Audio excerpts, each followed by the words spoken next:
Bienvenue dans les Mémoires du Mythe, un podcast audio dédié à l'horreur et au JDR. Ce format est produit par l'équipe de Globtopus et est permis grâce au tipeur. Installez-vous confortablement et si possible, mettez un casque. L'aventure démarre.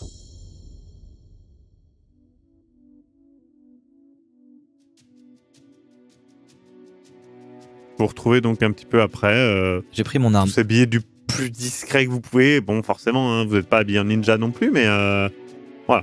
Vous allez donc dans le quartier d'Underprest maintenant. Quelle heure est-il ? Là, je pense que le temps que vous discutiez et tout, il est bien 22h. Il fait nuit, bien sûr. Yep.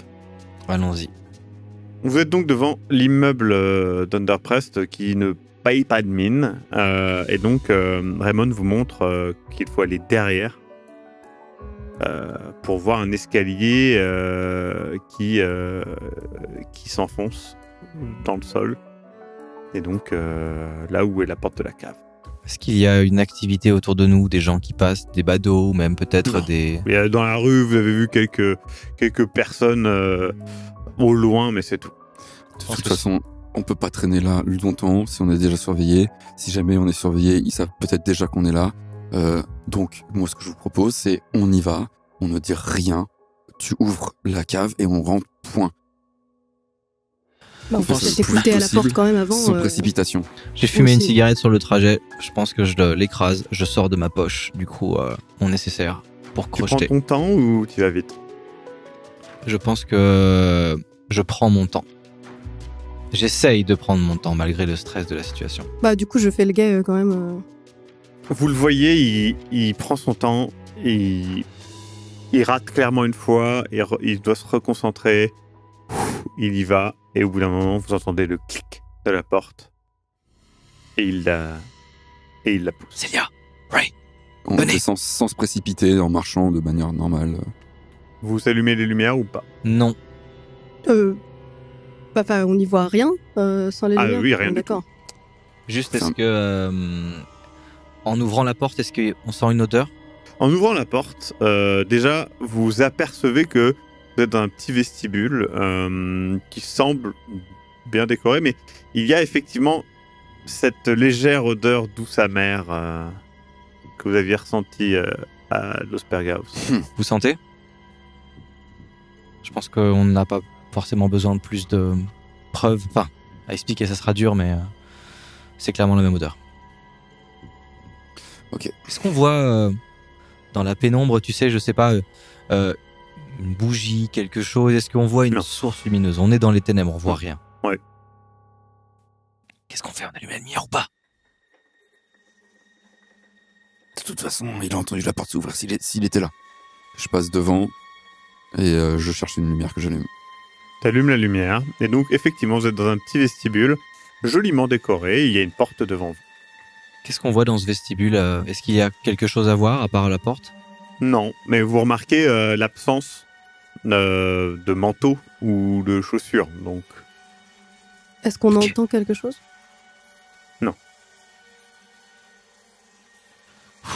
Je mets ma main sur la poignée et j'ouvre tout doucement, avec discrétion. vous faites face à un petit couloir. Il y a plusieurs portes. 3 de chaque côté. La première étant à votre droite, donc on va dire à l'ouest. Est-ce qu'on entend quelque chose ? Un bruit ? Vraiment non. Bon, on va pas commencer à se séparer, on reste ensemble ou... Il n'y a pas tant de portes que ça, oui, on peut rester ensemble. Je me dirige vers la première porte. Vous ouvrez la première porte à l'ouest. Et donc j'estime que vous allumez les lumières quand vous entrez dans les pièces. Si vous voyez pas d'activité, si vous n'entendez rien. Oui, et on les referme derrière quand on n'est plus dedans. Oui, évidemment. Vous voyez donc un salon bien meublé. Il y a un canapé, 2 chaises, des dessertes, un bar avec quelques liqueurs visibles et puis un poste de radio. Je vais derrière le bar, voir au sol. D'accord. Tu regardes, rien de visible. L'endroit est plutôt agréable, honnêtement, malgré le fait qu'il n'y ait pas de fenêtre. Dans le bar, c'est de l'alcool, c'est pas des produits chimiques ou des trucs... Non, ce sont des liqueurs d'alcool. Une activité récente? Tu sais, Difficile à dire. D'accord. Mais ok. c'est pas extrêmement poussiéreux comme si personne n'était venu depuis... Non, depuis- non, non, Bah, clairement pas. pièce suivante. Vous allez donc en face, et vous faites face à une bibliothèque, salle de lecture. Vous pouvez voir des classiques. Il y a un rayon de romans de mystère et d'enquête. Et par contre, il y a un gros rayon sur l'occultisme. Est-ce que... Je note rapidement les titres. Il y en a plein. Je prends, Quand je dis plein, c'est genre, il y en a des dizaines. Donc, je prends 5 minutes pour en noter. d'accord. Au sol, rien de suspect particulier au niveau tapis, disposition des meubles. Non, tu soulèves vite fait les tapis, tu vois rien de spécial. Elle est comment, la bibliothèque, du coup? C'est une grande bibliothèque qui fait le mur. Hein. Est-ce qu'il y a un livre qui a l'air un peu de sortir du lot ou... Si ce n'est qu'il y a des tas de bouquins d'occulte, non. Je sors un ou deux livres au hasard pour voir... Ouais, c'est des bouquins en allemand, donc voilà. quoi. Vite, ne traînons pas. Raymond, Je me- t'allais dire quelque chose? Je me retourne vers le groupe, je dis on a bien fermé la clé derrière nous ou pas? Bah non. Bah on non. n'a pas la clé. Les portes Et sont... bah comme ça, si jamais il re-rentre, le temps qu'il ouvre la clé et compagnie, on a peut-être le temps de se planquer. Mais on n'a pas la clé. Et on peut la recrocher de l'autre sens. On peut la recrocher de l'autre sens, Lucas? Oui, enfin, c'est plutôt simple, mais... Ok, bah vas-y alors. C'est risqué. Mais, allons voir la troisième pièce maintenant. ouais, j'avoue que... Tu remarques en ayant nommé, en ayant noté tous les livres que quasiment tous les livres parlent de résurrection ou de réincarnation. Vous ouvrez vite fait la porte suivante qui est, une salle de bain, toilette, rien d'intéressant. Et puis l'autre porte à l'ouest qui est une grande salle à manger. Il y a une petite table, une chaise, une porte entrouverte qui mène à la cuisine que vous ouvrez et qui est donc aussi l'autre porte qu'il y a de ce côté-là dans le couloir. Elle est sale. Il y a de la vaisselle non faite depuis des semaines. Il n'y a pas de réfrigérateur. Ça sent plutôt mauvais. J'avance. Il reste donc la dernière porte. Vous ouvrez. Allez, faut pas traîner là. Vous faites face à une chambre en désordre. Vêtements jetés partout, tiroirs à moitié ouverts, des restes d'un repas qui semblent dater de la veille qui sont au sol. Vous voyez dans un des coins de la pièce un grand placard. Je vais vers le placard. Je l'ouvre avec précaution. En l'ouvrant, une forte odeur douce amère. Est-ce que quelqu'un fouille la pièce avant ou pas? Oui. Pendant qu'il regarde le placard, tu fouilles la pièce et tu tombes sur un objet brillant qui attire ton attention. Tu le prends et dans tes doigts, tu as une très belle bague avec un énorme diamant. Mais il y a surtout le doigt squelettique toujours enfilé dessus. Tu as un geste de surprise plus que de dégoût, qu'on soit bien d'accord, c'est pas le premier squelette que tu vois, mais ça te surprend. Ça confirme notre théorie. Comme quoi il serait derrière les profanations de cimetières et les vols de bijoux, en tout cas. Pendant ce temps-là, Raymond et Luca, vous allez chercher donc dans ce placard. Au sol, une trappe. Putain, regardez, là. Ouf. Ok. Bon. Referme la porte derrière moi, celle par laquelle on vient d'entrer. Mhm. Et je touche et je tâte un petit peu le bord de la trappe, regarder s'il n'y a pas un mécanisme ou quelque chose qui... Alors, ouais. Tu cherches. Au début, tu trouves pas, et puis ça commence à t'énerver, tu vois. Vous voyez qu'il est un peu à bout de nerfs, et tu poses ta main pour te reposer, et là, sous ton pouce, tu sens un petit loquet, tu tires, et la trappe se soulève un petit peu. Regardez. soulève. Oui, bah d'accord, oui. Immédiatement, Oh, putain. un flot d'une odeur beaucoup plus forte. La puanteur redouble. Je mets ma casquette, tu sais, sur mon nez comme ça. Ouais, c'est obligatoire. Ça vous perturbe. Immédiatement, tous les trois, vous vous revoyez mettre vos tissus devant la bouche dans ce tunnel infernal. Et face à vous, un autre tunnel, un trou qui descend dans la terre avec une échelle. Il y a un petit interrupteur avec des fils électriques qui descendent. Est-ce que vous ouvrez la lumière? Est-ce qu'on voit au fond ou pas? Ah bah là, non. Absolument pas. Écoutez, on va pas descendre à l'aveugle. J'allume la lumière. Très bien. Vous descendez? Je descends en premier. Je ferme la marche. Bah, j'ai pas le choix du coup. Célia. Je pense qu'il vaut mieux que ce soit moi qui ferme la marche, ceci étant. Une arme devant, une arme derrière. J'ai une arme aussi, hein. T'as pris ton arme? Ok, bah, dans ce cas, oui, si tu veux. Enfin, c'est... Vous descendez 1 mètre, 2 mètres, 3 mètres, 10 mètres, 20 mètres sous terre. Arrivé en bas, vous êtes dans une pièce issue de cauchemars. Contre les murs, des plaques de marbre de mausolée, des linceuls suspendus dans toute la pièce en guise de tapisserie auxquels sont toujours accrochés les os de leurs anciens occupants. La lumière électrique donne un aspect spectral. À tout ça, vous avez vous-même d'ailleurs une pâleur cadavérique en vous regardant.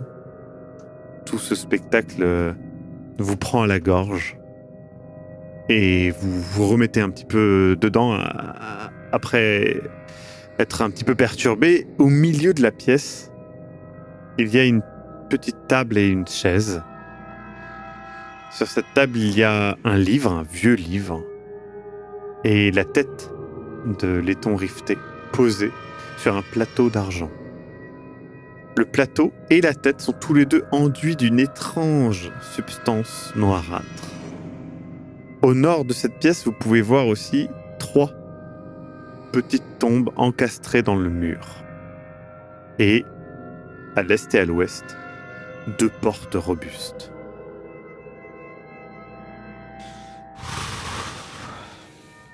Bon, il faut qu'on avance. Je sais que la tête est là, mais ne touchez pas à ça. Vous pensez que Jackson est là? Je sais pas si j'ai envie de le trouver là ou pas, mais plus on descend, plus c'est... Ok, on fait le tour. On va... Si Jackson est là, on le trouvera, et s'il est pas là, on avisera. Je vais au niveau du livre. D'accord. Je me dirige vers la porte. Je me dirige vers l'autre. Celle de gauche. La plus à gauche. Et toi, l'autre porte? Oui, juste les ouvrir, voir si c'est derrière des couloirs ou des pièces. Très bien. Raymond, tu t'approches du livre. Je sors mon arme. Et si je veux le consulter, je le consulte avec le bout du flingue. Je touche pas avec mes doigts. Le titre est Liber Tenebrae, le livre des ténèbres. Alors que tu le consultes, tu entends devant toi, venant d'une des tombes, un grattement, un mouvement, un toquement. Subtil, étouffé, mais tu en es sûr. Quelque chose à l'intérieur vient de bouger et continue de bouger. Je m'y précipite. Très bien. Luca, tu t'approches de la porte à l'ouest. Tu l'entrouvres. Derrière, tu vois une plaque de marbre où est déposé un cadavre desséché, rongé par les vers d'une femme. À peine tu le vois, que tu émets un cri que tu ne peux pas retenir. Au même moment, tu entends derrière toi Raymond se précipiter vers la pièce, vers les 3 tombes, et tu entends Un bruit venant d'un des 3 cercueils, comme quelque chose qui raclerait à l'intérieur. Putain de merde! Je fais demi-tour. Célia. Tu avances doucement, regardant un petit peu le spectacle macabre qui t'entoure. Tu approches de cette porte. Mais alors que tu mettais ta main sur la poignée, derrière toi, tu entends un cri de Luca. Tu te retournes et tu vois Raymond se précipiter vers les 3 cercueils qu'il avait encastrés dans le mur. Et immédiatement, tu vois Luca dire « Putain de merde !» et courir vers Raymond. Je les rejoins. Donc tous les 3, vous vous retrouvez à côté de Raymond, donc, et donc tous les 3, vous êtes face à ces 3 tombes encastrées dans le mur. Jackson. Qu'est-ce qui se passe Jackson. Quoi? Là, laquelle? Jackson, c'est vous. Répondez, faites quelque chose. Jackson. C'est laquelle qui... Ça continue de racler, Laquelle? ça n'a pas arrêté de racler. Hein. Laquelle? Elle vient d'où, Ray? Je me pose l'oreille sur celle du milieu. C'est celle du milieu, Ok. ça semble être celle Je vais vers celle du milieu et Non, mais c'est peut-être pas Jackson. Mais Luca, ça va pas, c'est peut-être pas Jackson. Et je le l'ouvre. mec qui fait de la nécro. Luca! Est-ce que tu l'empêches ou pas? Bah, j'essaye de le. Et bah, c'est. Et sortons Et elle te met ta main, Si c'était elle Jackson, met il ta nous main aurait sur- répondu. Il nous entend, on entend gratter. Peut-être qu'il Je tape- peut je peut plus tape respirer, avec peut-être qu'il est en train de suffoquer. Je tape avec la crosse de mon flingue sur le haut de. C'est quoi? C'est en pierre, c'est en bois la tombe? Pour moi, c'est en pierre. Hein. Ah ouais, donc mais je tape dessus quand même avec la crosse et dire Jackson. Ça continue de Je racler derrière. poursuis mon action, moi. D'accord. Avec toutes les Putain, saloperies mais je- qu'on a vues au Pérou, Luca, tu vas pas. Non mais si c'est lui, ça se trouve, il est en train de suffoquer, peut-être qu'il est en train de crever, putain. Jackson, si c'est toi, arrête ce bruit. Le son s'arrête. Bon, allez, 1, 2, 3, on pousse. Vous poussez, et là, Jackson tombe sur vous à moitié choqué, à moitié, clairement épuisé. Jackson, on est là, ok? Je m'occupe de lui directement. Je sors mon arme et du coup je garde derrière. Très bien. Il commence à avoir du mal. Il fait. Vous voyez qu'il a une blessure, une grande coupure au niveau du bras, comme si on lui avait fait une saignée, quoi. Tu commences à t'occuper de sa blessure alors qu'il balbutie des choses, vous comprenez pas vraiment.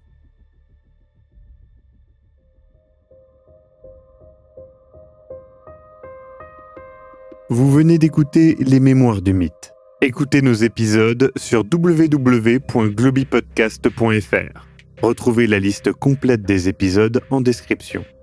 Le rythme de publication est d'un épisode chaque mardi et chaque samedi. Les joueurs et joueuses sont CC Trouille, Eric Da Silva et Sirmas Cox. Je suis, moi, le maître du jeu, Maxime Robinet, et l'audio est monté par Ez.